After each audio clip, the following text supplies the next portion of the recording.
Salam bilik qəhrəmanları. Həmişəki kimi biz yenə də 8-ci sinif fizika dərsliyində elastiklik qüvvəsi öyrəndiklərinizi tətbiq edin və öyrəndiklərinizi yoxlayın çalışmalarına birlikdə baxacağıq. Gəlin fizikanı daha sadə və əyləncəli üsullarla öyrənməyə başlayaq. Birinci sualda bizə deyir ki, uşaqlar, iki eyni elastik yaydan biri sıxılır, digəri isə dartılır. Sıxılma və uzanma bərabər olarsa, yaylarda yaranan elastiklik qüvvələrinin istiqamətini və qiymətini müqayisə edin. Deməli, uşaqlar, bizim bir yayımız var. Həmin yayı bax, buradan təsvir edim. Tutaq ki, bizim bir yayımız var. Yəni, normal uzunluğu bu qədər, beləymiş. Bu yayı əvvəlcə sıxıblar, müəyyən bir delta x qədər. Həm də həmin yayı uzadıblar, müəyyən bir delta x qədər. İndi deyir ki, bu yayı sıxdıqda və uzatdıqda yaranan elastiklik qüvvəsinin istiqaməti hansı tərəf olar? Baxın uşaqlar, bu yayın normal vəziyyəti necədir? Yəni, bu yay normalda divara bağlanmış formada, yəni bu şəkildədir də, bu uzunluqdadır. Sadəcə olaraq onun qarşısına bir maneə qoymaqla yayı sıxıblar. Uşaqlar, bu yayı götürüb sıxdıqda yay nə etmək istəyir? Əlbəttə ki, açılmağa cəhd edir də, düzdür? Sən bu yayı sıxırsan, yay nə etmək istəyir? Açılmaq istəyir, əvvəlki vəziyyətinə qayıtmaq istəyir. Demək ki, elastiklik qüvvəsi nədir? Elastiklik qüvvəsi cismi öz əvvəlki formasına qaytarmağa çalışan qüvvədir. Bu yay əvvəlki vəziyyətinə qayıtmağa çalışmır. Demək ki, elastiklik qüvvəmiz də bu yayın sıxılmasının əksi istiqamətində olacaq. Yəni, birincisində elastiklik qüvvəsi sola doğru olmuş olacaq. Sola. Amma ikincisində, baxın, bu yayı nə etmişik? Dartmışıq. Yəni, uzatmışıq. Normal əvvəlki ölçüsü bu idi. Sən bu yayı tutub əlinlə dartmışsan. Dartdığın zaman, yəni bu yayı dartmışsan, düzdür? Dartdığın zaman nə edir? Bu yay əvvəlki formasına qayıtmağa çalışır. Yəni, sənin dartdığın istiqamətin əksi istiqamətli bir reaksiya qüvvəsinə yəni verir. Ona da deyilir elastiklik qüvvəsi. Yaxşı? Deməli, nə oldu? Mən bu yayı dartdığım zaman elastiklik qüvvəsi həmin dartmanın əksi istiqamətində yaranmış olacaq. Deməli, ikincisində yaranan elastiklik qüvvəsi sağa doğru olmuş olacaq. Biz istiqamətləri müəyyənləşdirdik. İndi də deyir ki, bəs qiymətini də müqayisə edin. Uşaqlar, burada fikir versəz, hər ikisində yayı sıxdığımız zamanda, dartdığımız zamanda delta x qədər uzanır. Demək ki, f bərabərdir, kx deyildir, k delta x deyildir. Hər ikisində bir-birinə delta x-lər bərabərdirsə, f1-imiz f2-yə bərabərdir. Yəni, hər ikisində elastiklik qüvvəsi bir-birinə bərabərdir. Sadəcə olaraq istiqamətləri əksinədir. İndi keçir uşaqların ikinci tapşırığa. İkinci tapşırıqda deyir ki, şaquli vəziyyətdə olan elastik yayın üzərinə 2 kiloqram yük qoyulub.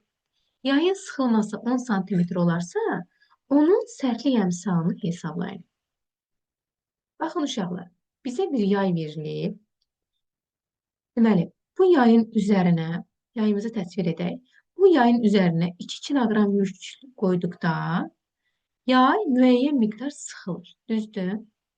İndi təsvir etməyə çalışdıq. Bu yükümüzün miqdarı 2 kiloqramdır. İndi baxın uşaqlar, bizə deyir ki, yayın üzərinə 2 kiloqram yük qoyulub. Yayın sıxılması 10 sm olarsa, yəni ki, nə etmək istəyir uşaqlar? Əvvəlki uzunluğu bu qədər deyildi. Bax, bu qədər idi, düzdür? Başqa rəylə göstərim, görəsiniz. Əvvəlki uzunluğu buradan idi, düzdürmü? Sıxıldığımız zaman bu uzunluqda dəyişmə olmadı. Buna deyəcək delta x-a. İndi deyir ki, yayın sıxılması 10 sm olur. Yəni, delta x-imiz 10 sm olur. Deyir ki, onun sərtlik əmsalını hesablayın. K bərabərdir sual işarəsinə. Kütləmiz də var, 2 kiloqram. Deməli, buna uyğun olaraq düsturumuz mj bərabərdir K vurulsun x-a. Buradan indi bizə K-nı tapsaq, mj bölünsün x-a. O zaman nə olacaq? Gətirib yerinə qoyaq. K bərabərdir. M 2 kiloqram, J'miz 10, X-imiz da 10 santıdır. Ama 10 santını da biz metre çevirsək ne olacaq?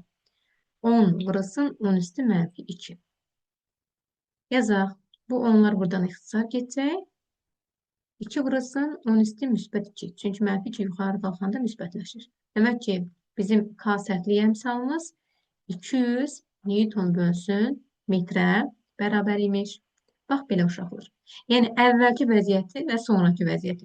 Bu, yayın sıxılmasını göstərmiş oldu bizə 10 santimetr. Belə, ikinci tapşırığı həll etmiş olduq. İndi uşaqlar, biz keçək üçüncü tapşırığa. Üçüncü tapşırıqda bizə deyir ki, elastik yaya 5 Newton qüvvə tətbiq olunduqda 20 mm uzanır. Yayın sərtlik əmsalını və yayın 7 mm uzatmaq üçün lazım olan qüvvəni hesablayın. Yenə də biz bu prosesi həyata keçirmək üçün pillə-pillə addımları aparmalıyıq. Əvvəlcə uşaqlar bizə nə verib? Verib ki, elastik yaya 5 Newton qüvvə tətbiq olunduqda. Yazırıq bura. F bərabərdir 5 Newton. 20 mm uzanır. Yəni, delta x-imiz bərabərdir 20 millimetr. Bunu da çevirəcəm metrə. 20 vurulsun 10 üstü mənfi 3 metr. Yayın sərtlik əmsalını və ikinci sualımız olacaq 7 mm uzanmasını. Əvvəlcə sərtlik əmsalını hesablayaq. Ona görə yazacağım K bərabərdir sual şərsinə. Düsturumuz necə idi? F bərabərdir K delta x-a. Buradan K-nı tapsam, F bölünsün delta x-a bərabərdir. F-imiz nə qədərdir? 5 bölünsün. Delta x-da 20 vurulsun 10 üstü mənfi 3. Deməli, böldüyüm zaman nə olacaq? Deməli, 5-i 20-yə böldüyüm zaman 0,25 edəcək. Bir də 10 üstü mənfi 3-də yuxarı çıxanda müsbətləşəcək. Deməli, cavabım nə olacaq? 250. 250 Newton bölsün metr. Deməli, K-mızı tapdıq uşaqlar. İndi bax, bu V-yə qədər olan hissəni həll etdik. İndi keçəcək ikinci hissəyə. İkinci hissədə bizdən nə soruşursa onu tapacaq. İndi bizdən soruşur ki, bax bu yayı, yəni, baxın, buradan ayıraq özümüzə bir yer. Bax bu yayı, yəni K-sı 250 Newton bölünsün metr olan bu yayı 7 mm uzatmaq üçün. Yəni, delta x-imiz bu dəfə 7 mm olacaq. Bunu da çevirsək 7 vurulsun 10 üstü mənfi 3 metr. Lazım olan qüvvəni F bərabərdir sual şərəsinə. Yenə də düsturu tətbiq edək. F bərabərdir K vurulsun delta x-a. Bu da bərabərdir. K-mız nə qədərdir? 250. Vurulsun delta x-imiz da nə qədərdir? Bunu biraz buradan yazacağım. 7 vurulsun 10 üstü mənfi 3. Bərabər olacaq 1,75 Newtona. Çünki qüvvəmizin vahidi Newtondur. Belə, indi keçək uşaqlar 4-cü tapşırığa. 4-cü tapşırıqda uşaqlar bizə deyir ki, şəkildəki yaya 5 Newton qüvvə təsir etdikdə uzanması nəyə bərabər olur? Deməli, uşaqlar, baxın, əvvəlcə biz məsələni bir analiz edək, daha sonra həll etməyə başlayaq. Bu yayın əvvəlki ölçüsü 20 santimetrdir. 3 Newton qüvvə tətbiq etdikdə uzanması olur bunun. Uzanması da 5 santimetr olur. Düzdür? İndi deyir ki, bura 3 Newton yox, bəs 5 Newton qüvvə tətbiq etdikdə uzanması nəyə bərabər olur? Deməli, uşaqlar, 3 Newton qüvvə tətbiq etdikdə uzanma 5 santimetr olmuşdur. Düzdür? İndi biz bunu yazaq. F bərabərdir 3 Newton olduqda uzanmamız delta x-imiz bərabərdir. Hardan bildim 5 santimetrdir? Baxın buradan 25-dən 20-ni çıxdım. Əvvəlki uzuntusu 20 idi. Sonra bu 3 Newtonun qüvvə tətbiq etdikdən sonra 25 olub. Ona görə də 25-dən çıxdım 20-ni. Bu da oldu 5 santimetr. Axı delta bu ikisinin fərqi deməkdir ona görə. Yazacaq 5 santimetr. İndi mən qüvvəni və uzanmanı bildikdən sonra əvvəlcə bu yayın ümumiyyətlə K-sını tapın. K-sı görüm nə qədərdir? K bərabərdir sual şərsinə. F bərabərdir K vurulsun delta x düsturundan. K-nı burada tapacağım. F-i böləcəm delta x-a bərabər olacaq. F-miz nə qədərdir? 3. İstəyirsə santimetrlə gedək hələ. Böləcəm 5-ə. 3-ü 5-ə böləndə edəcək 0,6 Newton bölsün, amma santimetr. Çünki metrə çevirmədim. Yaxşı. İndi bax, bunu məlumdur. Bunu biləndən sonra indi keçəcəm uşaqlar. Artıq deyir ki, bura 3 Newton yox, 5 Newton qüvvə tətbiq edim. 5 Newton qüvvə tətbiq edəndə nə qədər uzanacaq? Deməli, K-mız məlumdur 0,6 Newton bölsün santimetr. F-miz məlumdur. F bərabərdir 5 Newton. Delta X-miz amma yoxdur, tapmalıyıq. F bərabərdir K vurulsun delta X-a. Delta X bərabərdir K, F bölünsün K-ya. Bu da bərabərdir. F-miz nə qədərdir? 5 bölünsün 0,6-ya. Deməli, 5-i də böləcəm 0,6-ya. Təqribən qiymət alınacaq burada. Təqribən 8,33 santimetr. Deməli, biz bura 3 Newton yox, 5 Newton qüvvə tətbiq etsək, bizim yayımızın elə bir uzantısı təqribən belə olacaqdır. Uşaqlar, baxın, belə bir forma alıb gətirəcək. 5 Newtonluq bir yük. Yaxşı. Amma bizə desəydi ki, ümumən bu yayın uzanması nə qədər olacaq, yəni uzunluğu nə qədər olacaq, onda 20-nin üstünə bir də bu uzunluğu gələrdi. 8-dən 133, onda olardı 28-dən 133. Amma bizdən onu soruşmur. Ümumiyyətlə uzanmanı soruşur, yəni delta X-i. Belə uşaqlar, deməli, öyrəndiklərinizi tətbiq edinib, həll eləmiş olduq. İndi keçək növbəti çalışmaya, öyrəndiklərinizi yoxlayın hissəsinə. Öyrəndiklərinizi yoxlayın hissəsində bizdən birinci soruşur ki, deformasiya nədir? Ümumiyyətlə, biz mövzu izahında öyrənmişik ki, uşaqlar, deformasiya nədir? Xarici təsir nəticəsində cismin öz formasının dəyişməsi deformasiya adlanır. Yəni, cismin formasının dəyişməsi. Cismin formasının dəyişməsi. İndi bəs soruşur ki, onun hansı növləri var? Biz bilirik ki, deformasiyanın iki növü vardır. Bir növü elastik deformasiya, ikinci növü isə plastik deformasiyadır. Elastik deformasiya nədir? Mən biraz izah verim ona. Elastik deformasiya xarici təsir kəsildikdən sonra cisim öz əvvəlki vəziyyətini alırsa, bu elastik deformasiyadır. Məsələn, uşaqlar,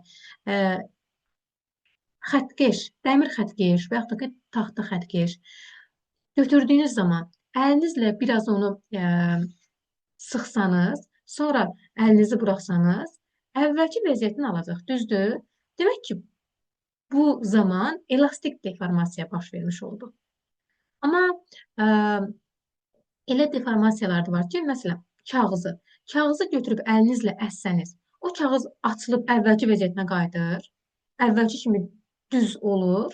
Xeyr, əlbəttə ki, yox. Demək ki, bu plastik deformasiyadır. Əgər öz əvvəlki vəziyyətini almırsa, bu plastik, alırsa, elastik deformasiyadır. İkinci suala baxaq. İkinci sualımız belədir ki, elastiklik qüvvəsi nə zaman müşahidə olunur? Uşaqlar, biz bilirik ki, elastiklik qüvvəsi, bayaqları izah etdiyim kimi, elastik deformasiya zamanı yaranır və cismin əvvəlki formasına, vəziyyətinə qaytarmağa çalışan qüvvədir. Yəni, cismi öz əvvəlki vəziyyətinə qaytarmağa çalışan qüvvədir. Üçüncü sual, Hooke qanunu necə ifadə olunur? Hooke qanunu F bərabərdir, mənfi K delta X kimi ifadə olunur. Uşaqlar, birdən sizdə maraq doğurar ki, burada mənfi nədir? Mənfi burada sadəcə olaraq istiqaməti bildirir. Elastiklik qüvvəsi həmişə ona tətbiq olunan qüvvənin əksi olduğuna görə burada mənfi yaranmış olur. İndi isə inşallah keçəyin dördüncü suala. Dördüncü sualda bizdə deyir ki, yaydan asılmış yük maye daxilində tarazlıqdadır. Yükę təsir edən ağırlıq qüvvəsi 45 Newton, Arximed qüvvəsi isə 15 Newtondur. Qüvvə diaqramını quraraq elastiklik qüvvəsinin qiymət və istiqamətini tapın. Deməli, bu şəkildən bəhs olunur. Deyir ki, ağırlıq qüvvəsi 45 Newtondur. Ağırlıq qüvvəsini qeyd edək, 45 Newton. Arximед qüvvəsi isə 15 Newtondur. Arximed qüvvəsi cismi mayenin səthinə qaldıran qüvvə deyildi. Onu da yazdım 15 Newton. Baxın uşaqlar, burada ilk sözə fikir versəz, nə deyir? Yaydan asılmış yük maye daxilində tarazlıqdadır. Bax, əsas şərt budur. Maye daxilində tarazlıqda olmaq o deməkdir ki, bu qüvvələr aşağıya və yuxarıya gedən qüvvələr bir-birini tarazlaşdırır. Yəni, aşağıya 45 Newton qüvvə tətbiq olunubsa, yuxarıya da tətbiq olunan bu qüvvələrin cəmi 45 Newton olmalıdır. Demək ki, aşağıya 45 Newton varsa, yuxarıya bir 15 varsa, demək ki, elastiklik qüvvəsi də yaranır. O da bir 30 Newton olmalıdır ki, ümumilikdə 30-un üstünə 15 gələndə 45 Newtona bərabər olsun. Yəni 45 Newton 45 Newtona bərabər olmuş olsun. Yəni bunlar bir-birini tarazlaşdırsınlar. Qısacası. Və keçək 5-ci suala uşaqlar. 5-ci sualda bizə deyir ki, şagirdlər uzunluğu 10 sm olan yaydan müxtəlif kütləli yüklər asır və yayın uzanmasını ölçürlər. Aşağıdakı cədvəli doldurun. Deməli, uşaqlar, burada nə verir?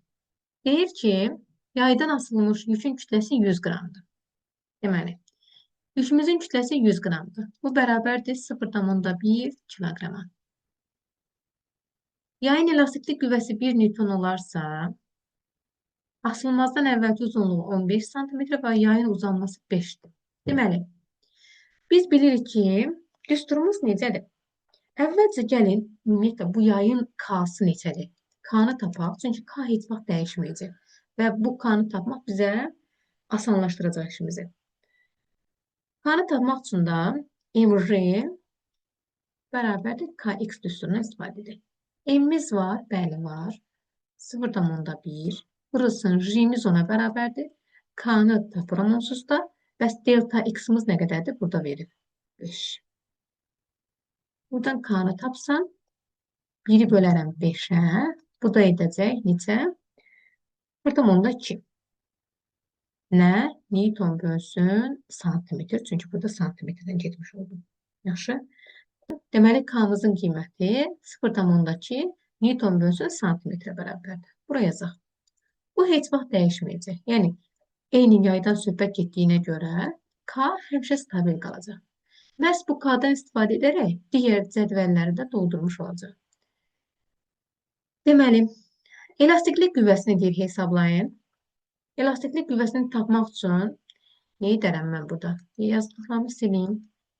Amma K-nın qiymətini yenə də burada yazın. K bərabərdir 0,2 Newton bölsün santimetr. Deməli, elastiklik qüvvəsini deyir tap və delta X-i tap. Mən bunu tapmaq üçün nə edərəm? Yenə də MR bərabərdir K vurasın X-dən istifadə edərəm. N-imiz varmı? Bəli, var. Nə qədərdir? 0,2 kiloqram.